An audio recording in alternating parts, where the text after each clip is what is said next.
मेरा नाम सोनू कंवर, कक्षा 7 है। कलयुग समाज के अशुभ लक्षण।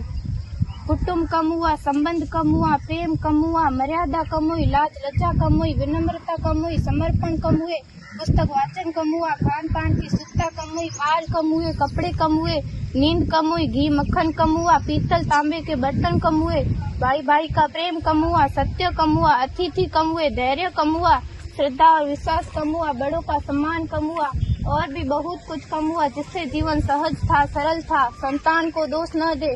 बालक या बालिका को इंग्लिश मीडियम में पढ़ाया, अंग्रेजी बोलना सिखाया। बर्थडे और मैरिज एनिवर्सरी जैसे जीवन के शुभ प्रसंगों को अंग्रेजी कल्चर्स के अनुसार जीना ही श्रेष्ठ माना।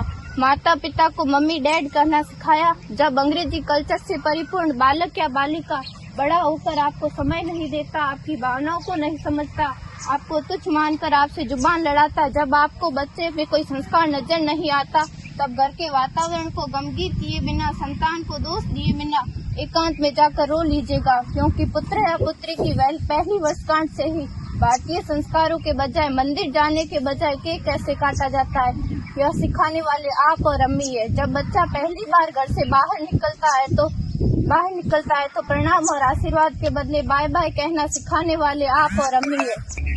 हम परीक्षा देने जाते समय इष्ट देव बड़ों के पैर छूने के बदले बेस्ट ऑफ लक कहकर परीक्षा भवन तक छोड़ने वाले आप और अम्मी है।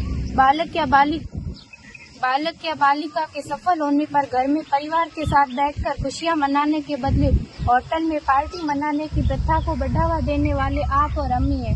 बालक या बालिका के विवाह के पश्चात कुल देवता देव दर्शन भेजने से पहले हनीमून के लिए फॉरेन टूरिस्ट स्पॉट भेजने की तैयारी करने वाले आप और अम्मी है। ऐसी कई ढेर सारी अंग्रेजी कल्चर्स को हमने जाने अनजाने स्वीकार कर दिया है। अब तो बड़े बुजुर्गों के पैर छूने में भी शर्म आती है। गलती किसकी? मात्र आपके माता और पिता की। अंग्रेजी अंतर्राष्ट्रीय भाषा है से काम का जेतु सीखना है, अच्छी बात है, लेकिन इसकी संस्कृति को अपने जीवन में उतारने की तो कोई बाध्यता नहीं थी। अपनी समृद्ध संस्कृति को त्यागकर नैतिक मूल्यों, मानवीय संवेदनाओं से रहित अन्य सभ्यताओं की जीवन शैली अपनाकर हमने क्या पाया?